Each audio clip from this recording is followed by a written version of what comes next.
Da da da da da da da. That's all you got. Da da da da da da da da da da da. And there you have it. Another awkward intro for Rachel's Never Seen. Awkward. Yeah, well, maybe it was awkward for me. I don't know. I loved every second of it. That's fair enough. I'm Drew. That's Rachel over there, who's not seen any movies ever in her life. So we're Not one. so we're slowly going through all the movies there are in the world, starting with a lot of obvious ones that you're like, wait, you haven't seen this yet?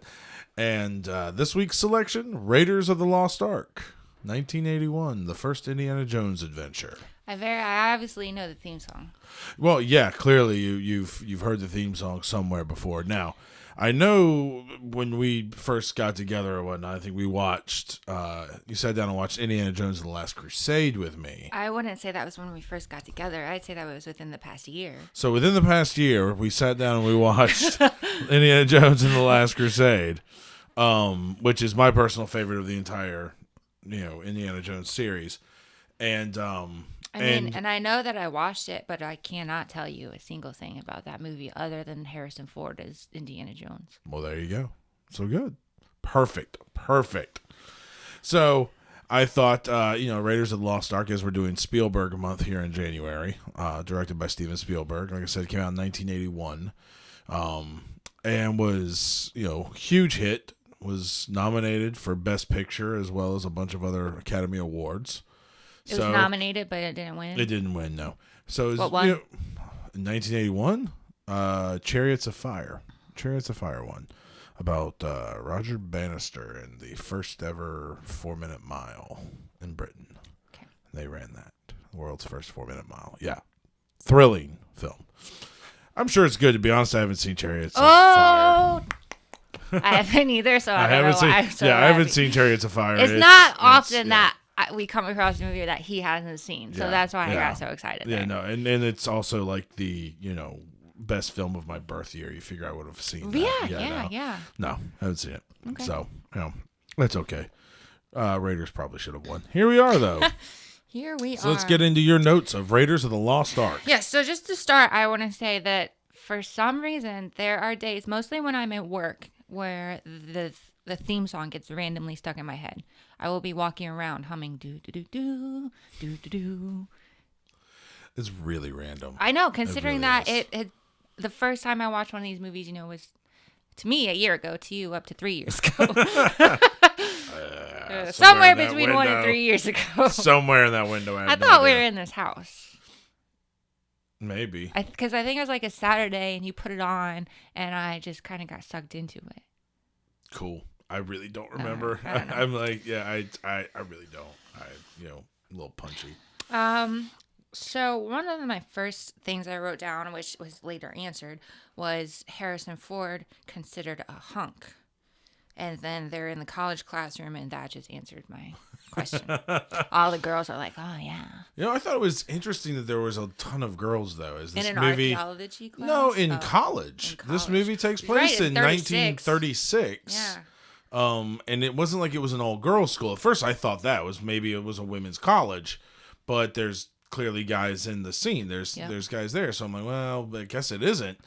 I just found that kind of interesting. No, I just never on thought my of that. own. I didn't never thought of it until I literally watched it this time with you, and I went, Because it was there's World War a ton of girls in there. It was World War II where the women really entered the workforce, right? Prior to World War II. Yeah, essentially. I think some of World War War One, right?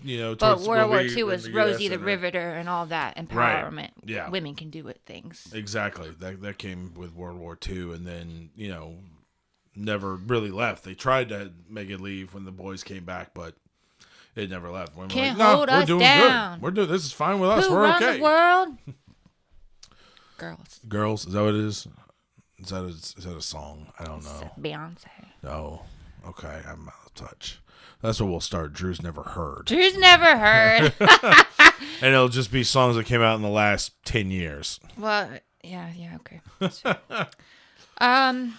Yeah, he was pretty hunky. That was my point. If I had my glasses on, I'd do that thing where you go wah wah wah wah with the glasses. Yeah. I know what you're talking about. I feel kind of cheated that we can't get that moment, but oh well. Mom. Shockingly, it's not the same. Dang. It's just not the same. Oh, 1936. I wrote down that's when the movie was taking place. His instincts are impeccable. I don't know why I wrote that down. I guess it was at the beginning when they're going through the traps and stuff. Yeah, inside that and temple. Like, yeah. I was curious, like, how did he know all that? Was he observant? I merged my words. Is he observant or like studious? Did he know that these traps were in there? How many times has he encountered something like this? Does he just know, oh, that looks like that? That means there's things going to come flying out of the wall at me. I think that's part of the mystique of Indiana Jones, because it's not like this is, even in Last Crusade, it's a bit of an origin story. It's not an origin story kind of movie. He's well established as to, and even in himself, who he is and what he knows, his like you said, the word that I can't pronounce right now. Studious. And I mean, I think he's, like you said, I think his instincts do a lot for him. You know, he's just like, it can't be that easy. There's got to be something, you know? Like, and it could be a thing of studying the cultures that they're encountering. True. You know, this culture was particularly known for setting booby traps, or this culture was, you know, stuff like that. These cultures use these poison tip arrows, which means that there's a higher chance of that being part of the trap. Okay. Correct. Something along those lines. We can see how difficult it was because the guy, his partner, who ended up betraying him in the beginning, he came through, you know, he came into the temple with Indiana, right, and then still, spoiler alert, got killed on his way out. He forgot, you know. Yeah. He forgot some of the tricks and stuff. Right. It can't be that easy. I don't know what my point is. Fuck them spiders. But good point. That's my point. Oh, yeah. The spiders are, they're creepy. I don't like spiders. Especially when Alfred Molina's character turns around and they're just all over his back. Yeah. We joked that this was one of the movies you wanted to set a GoPro up to get my reaction, because they were actually throughout the whole movie. I don't know if I was just like really energetic that day, but I was pretty surprised and vocal throughout the whole movie. Yeah, you were quite into this movie, which was funny because I was like, it's not really. I was like, it's not really a horror movie, but it's got scary parts in like it. When that guy was dead. Yeah. It's got some really scary parts and a couple of horrific things in there that happen. You know, it's yeah. Yeah, no, I wrote down. I was really into this, and I forgot to eat my sushi. Like it's our date night. We get sushi every Thursday and watch a movie together, and I forgot that I had food. Yeah, it's a good flick, man. It really is. I'm excited to see what else stood out for you. We talked about it. I felt like I had seen this before, but it's another one of those things that may have been just parodied. And it's been parodied so many times, from the opening sequence especially, you know, with the booby traps inside the temple and the boulder sequence, as well as even the end when they open up the tablet and or open up the ark and all that stuff happens. That's been parodied so many times. Various aspects of this movie have been, you know, in some sort of comedy or TV shows or somewhere they've used aspects of it. Yeah. Right. It's that influential and iconic of a movie.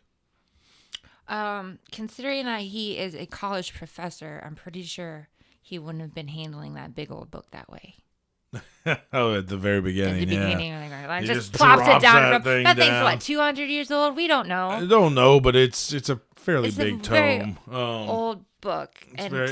But who knows? Maybe he knows that book can handle that.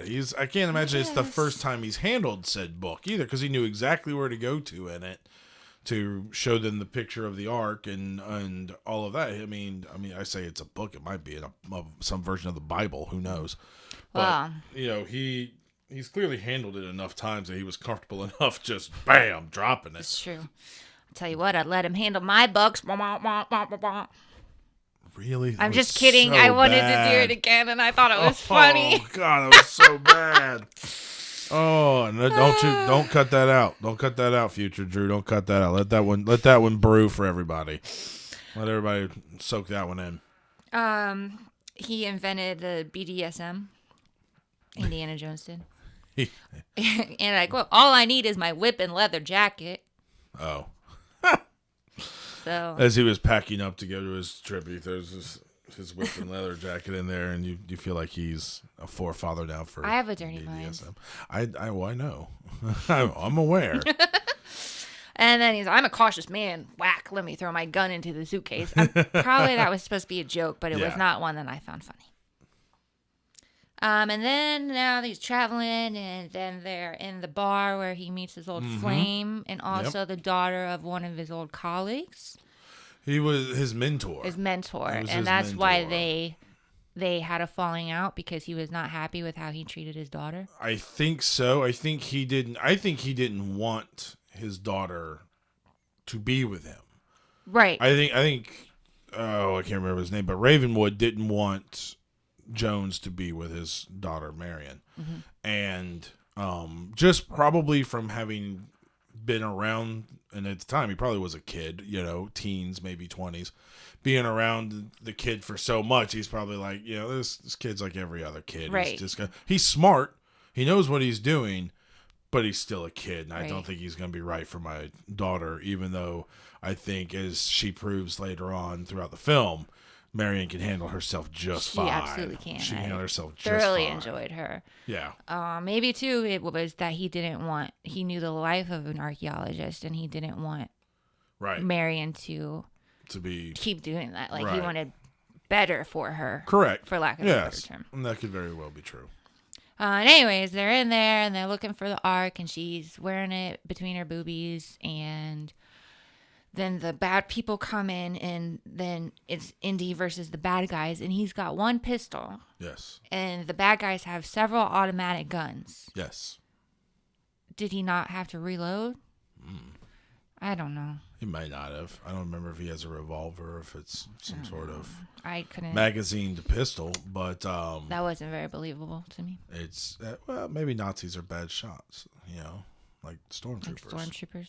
who are named after Nazis. Well, they lost. Some people need to remember that the Nazis lost.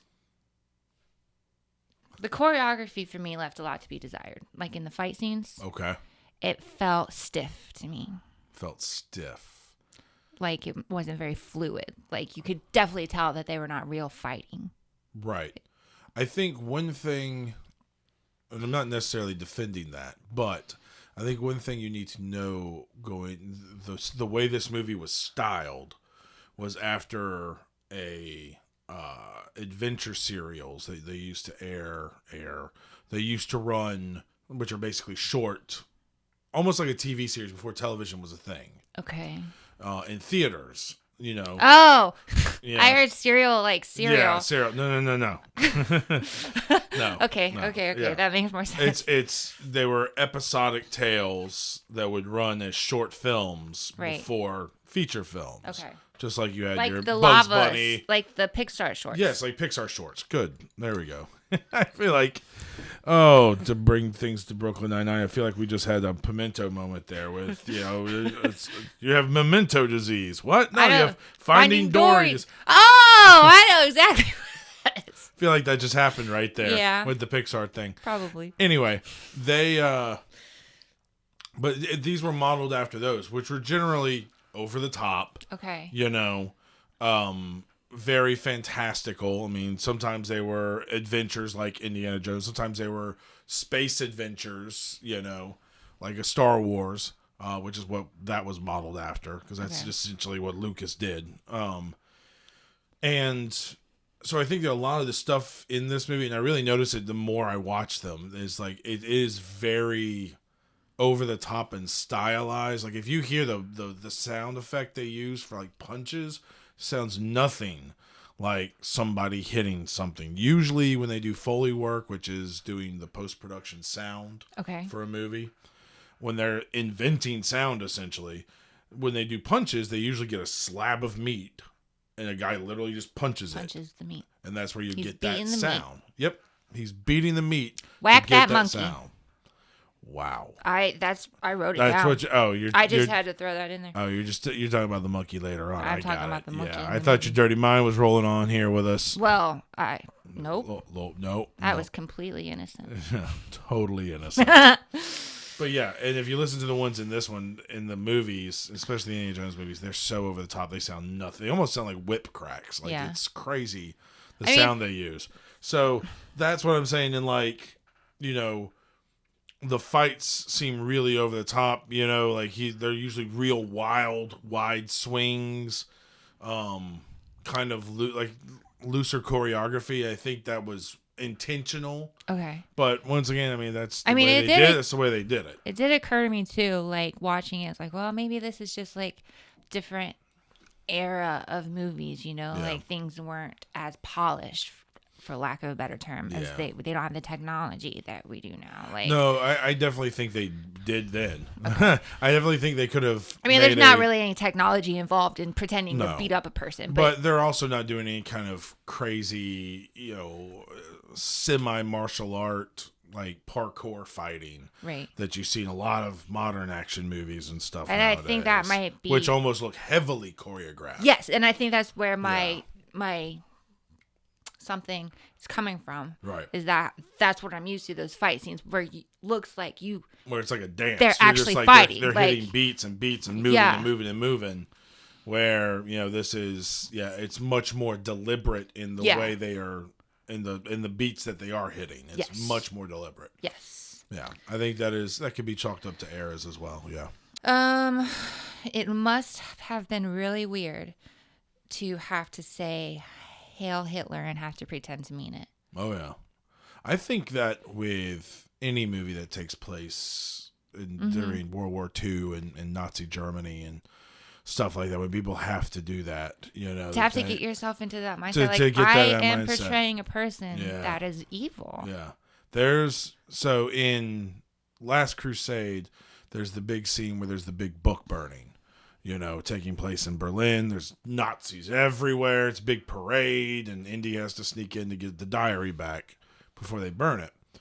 There's a scene in the behind-the-scenes thing that's pretty neat of Steven Spielberg, like, I want you all standing here, you know, I want you to have your arm in the air and everything, but behind your back, I want you to cross your fingers. Okay. You know, he's just like, you know, just do that, because Steven Spielberg's obviously Jewish. Yeah. He absolutely hates the Nazis, clearly. And, you know, but he makes these kinds of movies that are very poignant for that. And so I always found that was funny that he told the people, right. You know, you stand here, do the salute, that's fine, but just make sure you get your hands behind your back. That's cute. I like that. Yeah. I mean, the stories have to be told. Somebody has to portray that side. It's a part of history. Absolutely. Absolutely. I think of that in any movies where real weird. Actors are playing slave owners and they have to abuse, you know, the slave, the other actor or something like that. Mm-hmm. And to have to sit there and portray that, you know, it's got to be hard for a lot of people. It's got to be terrible. Yeah. It's got to be a real struggle, but that's what good actors do, and that's what, you know, everyone understands what you're doing, you know. Yeah. This is the job. I'm going to say this. I wrote down that the storm, definitely that was totally a real storm whenever over the... Oh, yeah, that was... But then, that's I'm not going to continue on. Okay. And then later I'm like, well, maybe it was just for, let me start. The people sleeping, the workers, it appeared that they slept overnight out just in the desert, in the open. Did they not experience the storm? Maybe storm could have been off in the distance. Maybe it was just for whatever they were doing at the time. They were digging into the. They found the ark. I can't remember what it's called. The trunk. The Den of Souls or. Yeah. What I can't remember what it's called, but the room that the ark was in. They had finally opened it up and uncovered it. Okay. Right, and it was kind of like. If you will, God going, hey. See, I don't need you guys coming down here and doing this. I wondered maybe if it was only the people involved in that procedure and that experienced the storm, whatever magical woo-woo thing. Right.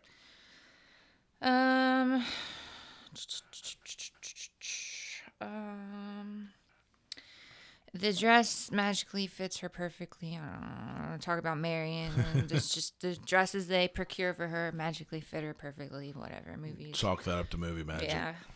I don't know what I wrote down. Why is it so bright? It glows. I don't remember what I was talking about. Maybe the arc? I don't know.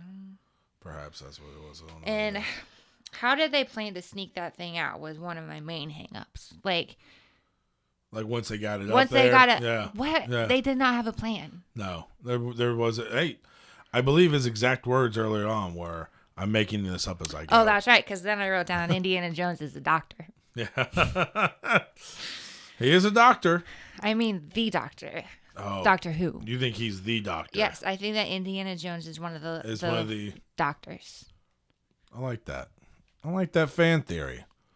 Let's explore that a little bit, off camera here, see what we can come up with. I like that one. There were two things I don't remember, but one was definitely when he said, "I'm making this up as I go," because that was like a direct quote from the doctor, and I don't know what episode, but several episodes. I was going to say several.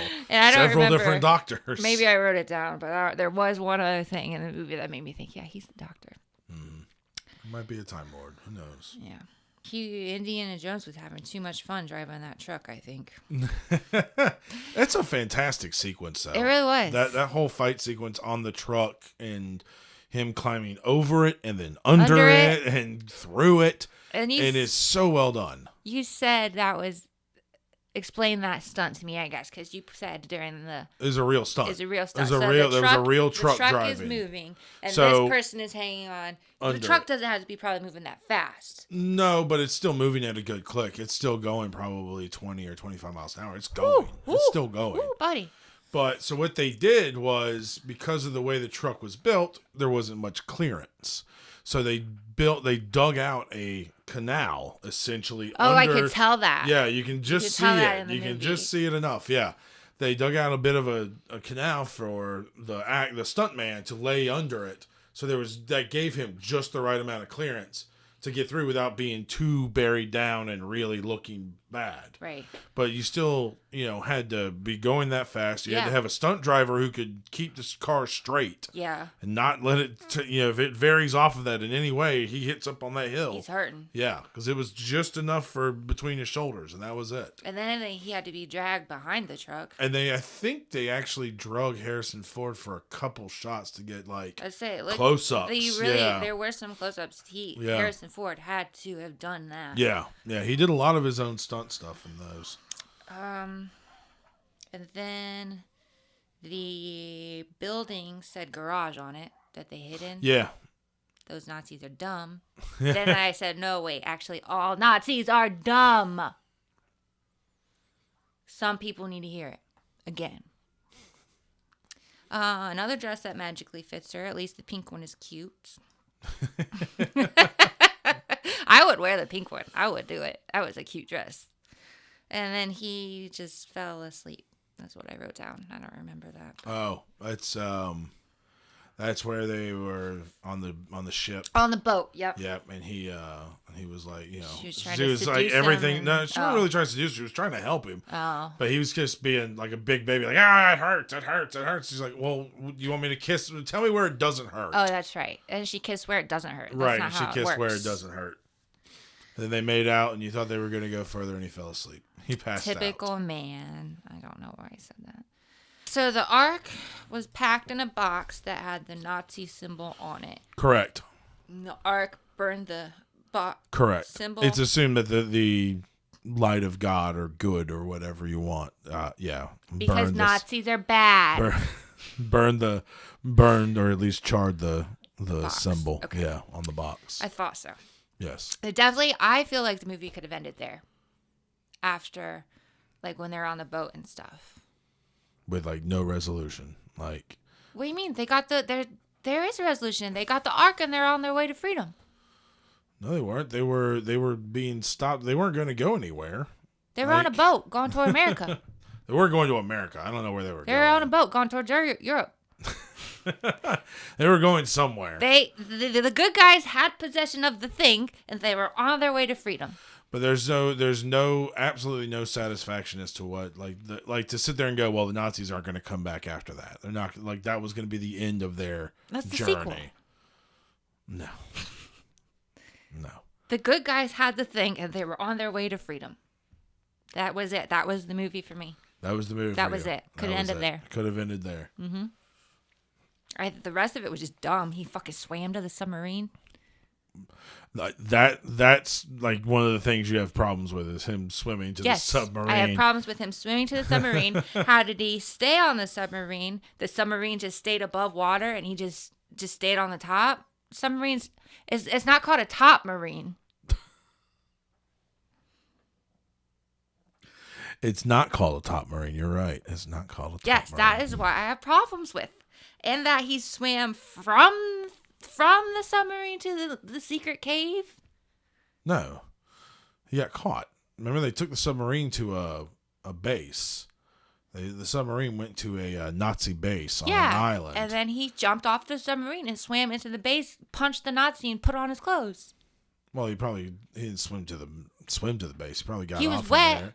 Well, yeah, I'm just gonna say he probably got off the submarine and climbed up a ladder or something over there to get in there. I don't know. I never looked too far into it.